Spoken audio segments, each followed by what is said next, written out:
1.3 people takes priority over you. Sorry, but are you on the schedule? Because I'm pretty sure the podcast is on the schedule. We had for this 8 plan. o'clock. I do think it still messes me with me that it's like end live video. Like, please end live video now. Like, I know you think you want to do this, but you don't I want to press buttons. There's a button. I should press There's it. a press it. I should press it. That's funny. Happy Friday! Happy Friday.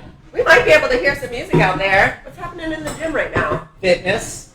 I know, right? Fitness. Open barn is fun when there's people out there, and it's very hit or miss and sporadic. Scream. So this morning we have Coach Angie out there doing personal training. So we do personal training. Do you think we should talk about personal training more? Well, I think I only know of it because of seeing it. No, I didn't mean that condescendingly. Like I take that as a yes. Well, I don't need it because I'm a member. But are you maybe, sure? But have you seen your movement? Just throwing. I got a bottom pulsing. I didn't know we were boxing right out of the gates, but I'm ready. It's Friday. It's your last Friday. We have one viewer. Yes! We're going to pay very close attention to our viewers today. Killing it. We've got a microphone. Yeah. I just want to grab the microphone and be like, test 1, 2. So, back to your insinuating of my poor form. Hey. Which is accurate. No, but I see the people come in and then Angie works with them, so I know it's a thing. Yep. But I don't think that most people know. Yeah. So yes, we should talk about it. We probably should. So personal training we've actually used in a variety of different ways for people that are coming back from an injury. Anybody that needs a little bit more attention on any particular movement. We do believe that CrossFit is infinitely scalable, but there are just certain people that have either never moved in the ranges of motion or the positions that we're trying to get people in, and before we make any attempt to add any weight or get people lifting, sometimes either for our benefit or even for that member's benefit, they're just more comfortable one-on-one, more direct eyes and attention right on you. Yes. And so we offer either like 4 class sessions or 6 class sessions, one-on-one with a personal trainer. We could do small group. So if like you and a friend wanted to come and we're ready for group classes. Mm-hmm. So those prices are all different than membership prices. We have some that like build into it. So the Megan, who's here this morning, she wants to build into the group classes, but just didn't feel quite ready. Also didn't want to detract all the attention from the coach, right? We want to give people as much attention as possible and as you need, but in a group class setting, it is just that. We have to divide and conquer. Yeah.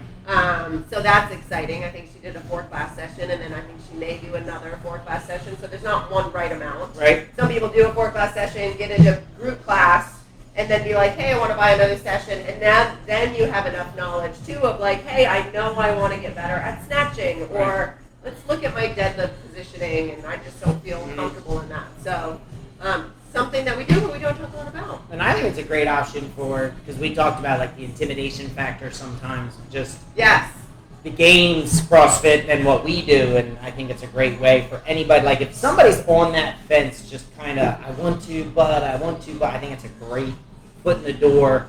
I do too. Get in here and do the things, but not have to worry about, like you said, the class or. Yeah. And I think we don't talk about it as much because group class really is where it's at.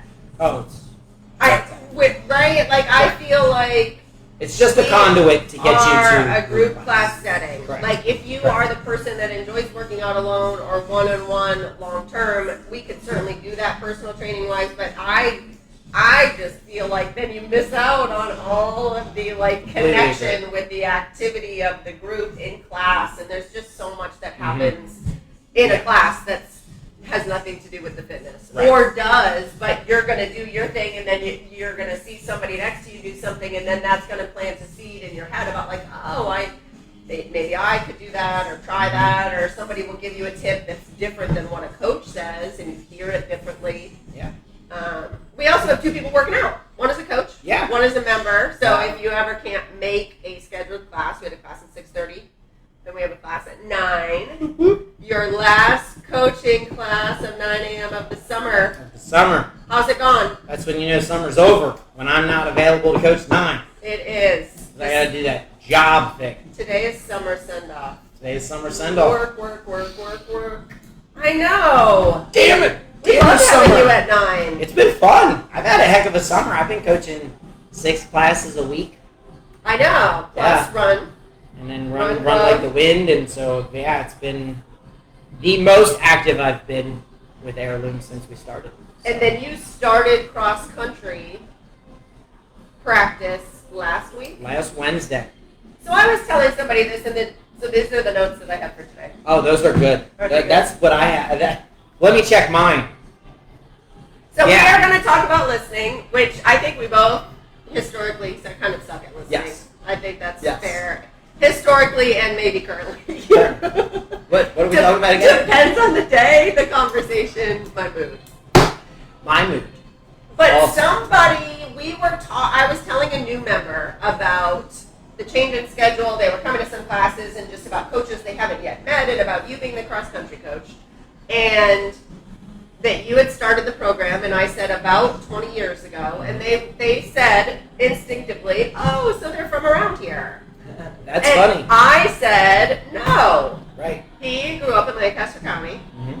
And so I listened to a podcast by Brene Brown, and she will start a podcast by asking her person that she's interviewing to tell their story. Mm.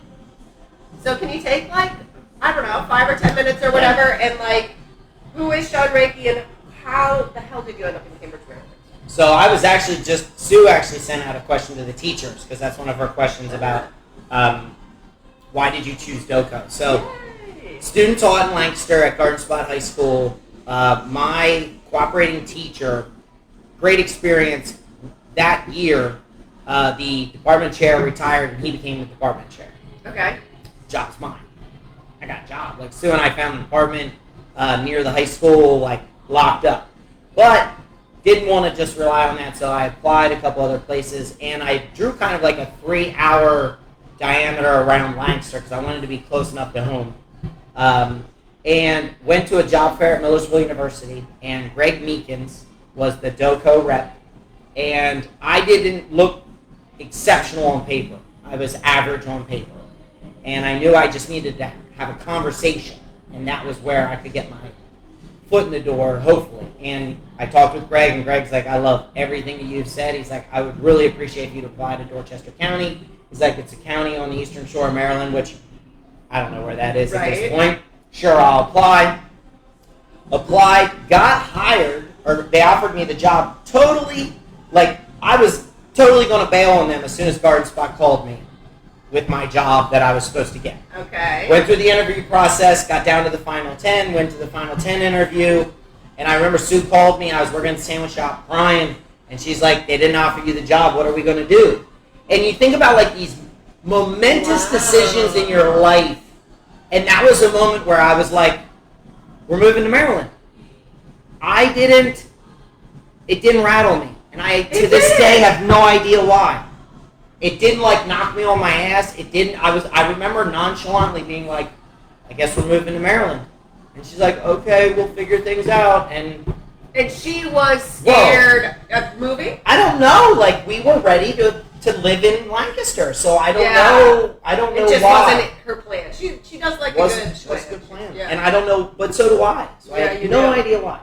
So moved down here. Taught the first year, no cross country yet. They didn't have it. They had a team, but they didn't have a team currently. Social studies. Social studies teacher.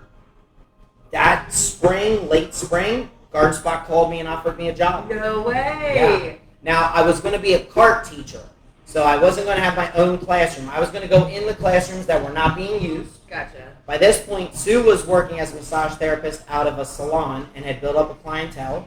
And I said to her, what do you think? Do we go home or do we stay here? And she's like, I don't know. I kind of don't want to start over. And I was like, I'm pretty happy too. Wow. That was it. So when did you buy the house on Glasgow? That following year. We were here a full year, and we bought the house on Glasgow Street. Yeah. So we rented for 1 year, bought Glasgow, and was at Glasgow for 9 more years, and then moved to East Newmarket where we are now. But I'm starting year 23. That was 22 years ago. So half your life. Yeah, 1 year from now, I will have taught as long as the age I was when I started, which is I was 24 when I started. I thought about that juxtaposition. All of my students have been born that I will teach, so I'm that close enough to retirement. But also, my oldest kids are 40, turning 40. Casey, and some of my oldest students turned 40 this year, so it's kind of it's been a fun journey. How are you a different teacher now than you were 23 years ago? Well, 23 years ago, Sean wouldn't like now Sean. Yeah, because he would say that he's not disciplined enough, or he's not. I don't know. I've turned into my mentor, who was Bill Busek. So what does now Sean know? Now Sean is just 23 years ago. Sean didn't know. He doesn't rush to judgment. He knows life happens. There's probably a reason why the kid's doing what they're doing.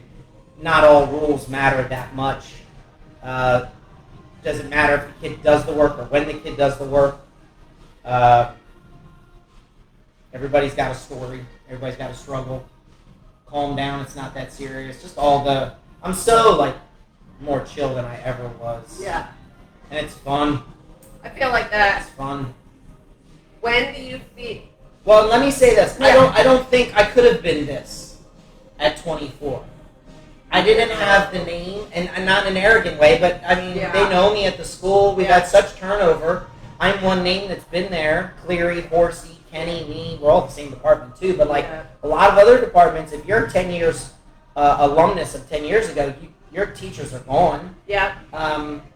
And so that I'm older too, so a 45-year-old Sean being nonchalant and a 24-year-old Sean being nonchalant, it doesn't work. Isn't that amazing? It doesn't work. And I see young teachers try to emulate, and it kind of usually bites them in the ass, unfortunately. Because there does need to be, I can love my kids and discipline them at the same time. Yeah. Where if you don't have that, you've got to do the discipline first. Some would disagree, and I know what you're going to say. The kids need to know they're loved, and yes, but they will also walk over somebody in a heartbeat 100%. if guidelines and standards haven't been set. I mean, I feel like that's very similar with adults too. What we wanted to talk about, or want to talk about, is listening, kind of what the difference is in adults and kids, and a lot of that is just human behavior. And I think the same thing with our membership group here, in terms of nobody loves these people more than I do, but there are standards, there are high expectations, there is accountability. You're not going to come in here and whine. You're not going to throw a jump rope. You're not going to throw a weight belt. You're not going to, scream obscenities more than one time. Right? I mean, everybody gets one time. Everybody's got their habits or their routines, but that's me being comfortable with my boundaries of how I want this place to be. I feel like it sounds like you've got quite the environment in your classroom, and you know. But I do think that you have to earn that trust. And that is through boundaries, right? You can't get stepped over if you have a clear of oh, we are the people that do this. We are not the people that do this. Mm-hmm. And a lot of that does come down to observation and listening. If you're not having these one-on-one conversations with people, are there a demographic of students that are there all the time, but you can just tell are not engaged, involved, paying any attention at all? Yeah, without a doubt. And here's the saddest part, because the other option is hell, which is home. Yeah. So, I'll hear teachers say, well, why do they come to school? Well, there's a meal, there's a roof. Yeah. And although they won't say it, there is stability. Yeah. Now, they're not playing ball by the rules that you want, but that versus whatever's waiting at home. Yeah. I become, and they, because the bell rings to go home and they don't leave.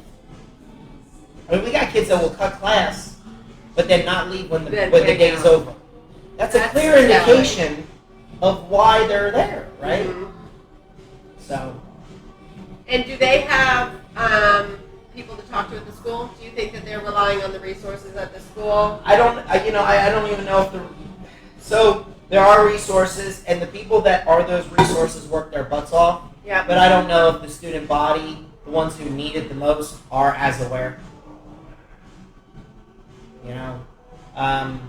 And not for lack of trying by the services, but I don't necessarily know if there's always a connection. Like teachers in the community, there's not always a clear communication between us and them. Yeah. Even though we rely on each other immensely, but not always what's being said or how it's being said isn't always received. Yeah. So, but yeah, so. Yeah, we got talking about this topic of listening because you now have spent this summer doing quite a bit of hours coaching adults here, and then you've gone back to coaching cross country. This is essentially your first season after having coached, really, because last season we didn't really have a season in person. Or Yep. I don't even know. No, you're right. I don't even remember. Yeah, Did you guys get together and run? We had a season in the spring, but I wasn't. My heart wasn't in it. That's right. It was like 3 weeks long or something. Like I didn't even coach on Fridays because I wanted to be here. Like it was. That's how you could tell how invested I was. It was rough. But this is the first real. So 19, no season 20, back 21, 6 days a week, full schedule, 2.5 hour practices, how we ran business. But I had a year and a half of heirloom in between. And so how do you look at it different? What have you noticed? Well, I will say that I feel I'm a much better coach, cross-country coach, having been here. I've learned a lot about coaching and technique that I'm applying to the kids. And that prompted kind of what I said to you, where like just I'm watching the kids and are they listening? Yeah. I used to just talk and say the things, and I didn't really watch body language. I didn't really, I just expected them to listen to what I was saying. Yeah. And so now I'm very aware, because when I'm in class, a lot of times I'm watching, and when I'm coaching, I'm watching to see like, are they listening to me right now? So much more aware of whether it appears as though they're listening, because kids will curveball you real quick. And the kid you think is paying no mind, and you're like, what did I just say? And they're like, you said Thursday's practice is at 8 to 9:30. And I'm like, damn. Thought for sure I had you. Shit. So yeah, and communication. I ask more questions. I ask another question. Yeah, ask another question. I ask another question. Well, so like that's potential spam from Herlock. Oh. At least it's local. I'm not even going to make a Herlock joke. Come on. There's no North Dorchester jokes in here. She changed her number? She's trying to get over me. I blocked her. She realized.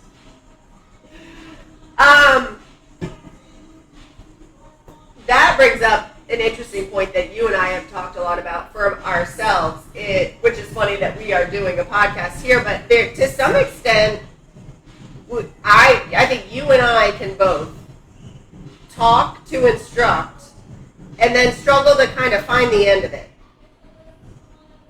And so that listening part is super important, but then there's such responsibility, I think, on the person that has the attention to say things worth listening to.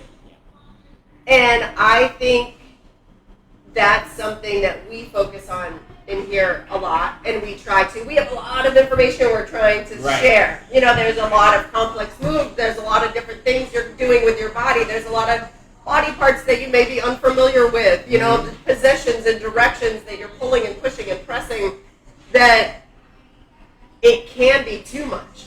This whole like front loading of information, and then we're like, go, and then everybody just looks at you like, I lost you at the Well, you know it when they ask a question that in your mind you're like, that was the most obvious thing I think I said out of all the shit I just threw at you. Yeah.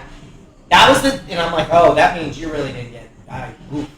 But isn't it a fun challenge to take the listening concept of like, one, we want to be better listeners, but we're also presenters and instructors. So how can we create better listeners through giving better instruction? Right. That process of becoming more concise with our words, use less words, be more direct, give a direction, versus like, hey, nice job, do it elbows back. For me, everything as a coach, if I've gotten better at anything, it's always been because of feedback. Yes. Like, you don't know you're doing it. Yeah. A lot of times you don't know you're doing it. So, like, with teachers, a lot of times they try to get the new teachers to go in and watch a veteran teacher's class. So they'll come to me and they say, Sean, can I bring in some teachers? And I'm always like, sure, why not? But then they never ask the veteran teachers to go see another veteran teacher's class. It would be extremely beneficial, that would be right? Extremely beneficial. Like, because you get in a rut. You do the same stuff over and over again. So anytime you would be proud, I think, that like every time you say something, like I'm ready today to not talk as much. Because I wasn't, what you said yesterday was, so I was trying so if we were doing kettlebell swings, I'd be like, we're just going to focus on our hips. And I'm like, I'm doing such a good job. I only told them to do one thing. But then I also, for 15 minutes before we started warming up, talked about every possible strategy to do the workout, right? Now, if you want to go out hard, what you're going to want to do is you're going to want to cut these reps down, but then you want to bring the weight down. Now, if you want to go heavy in the weight, and then you can, but you also, now remember, this is written in chalk, so you can also just, and the kids, and I could see why the class would be like, what? So how much I'm of that prepared comes down to our personal insecurity? Because I literally did it yesterday at the 4:45 class after we had already talked about talking less. I instructed the workout. I'd done the workout. I instructed the workout. I asked if there were any questions. Nobody had any questions. I started to explain it again. You must Right. not, I must have been unclear. right. Somebody's afraid to ask a question, so let me just go ahead and answer it for you. Run through this one more time. But I stopped it was luckily the way the workout was set up, and it was a small class. It was Casey and Jason and Emily Sparks. I think I started again and I looked again and I was like, you guys get it. Jumping jacks, here we go. I was like, I need to shut myself off and move on. Yeah. It's an interesting way to look at it because I think in order to be a good listener, you actually have to be a good conversationalist. And I wonder if that's where it falls short. I put in here, learning how to listen to understand instead of listen to respond. Right. Because the other thing that I think is we'll get people that have their question from the minute they walk into class, and they don't actually hear anything we say. They still have the question. That's why they ask the question of the thing that you already gave the answer to. Yep. So they're not actually listening. They're coming in with their own agenda of this is what I need to find out about the workout. Everything else gets lost. Right. And I think instead of expecting them to change their behavior, it's getting creative with how we present to a class that we're saying things in such a way that are meaningful enough that they're like, I need to listen to this. Right. And I agree with that. I do agree with that. Because relating it back to teachers, they talk about with instruction and discipline, if you can keep the student engaged, your discipline issues are usually less. So if we can keep the athlete engaged, Yep. They're going to listen more. So, so being aware that you do it is step number one. We've talked about talking and listening, and I found myself starting to think about what I was going to say, and then been no, just listen to what they're saying. It's hard. It is hard. It's hard to do. I don't always do it, but. And I feel like I've noticed a real shift in myself in that I've always been a listen to respond. I don't know. I not intentionally. I don't think conversation is something people just assume everybody does it because everybody can talk. Right. So it looks like a conversation. Right. And then you're talking at each other. Yeah. And then you say the thing, and then you're oh, well, your experience about that. Let me tell you about my experience about that. That's a little bit different. That then incites your other experience instead of you tell me your experience, and I ask a question about it. There you go. I'm so quick to want to share with you my thing instead of having that mindset of oh, I really actually want to learn more about your thing. Especially if you're talking about your children or your dogs. People definitely don't listen. They just talk about their animal. Totally. But yeah, ask another question. And if you tell me a story about your kids, I'm going to respond with a story about my dogs. Same. Are they different? I don't. Well, right now, yeah. I got dogs and a kid. Shit in the yard. Other than that, yours. My kid cleans up the shit in the yard. There you go. There's a difference. They make a good pair, your kids. But I do like the rule of ask another question. Yeah. In psychology, they talk about unconditional positive regard, but they call it active listening. Okay. So I'm going to just restate what you said to confirm.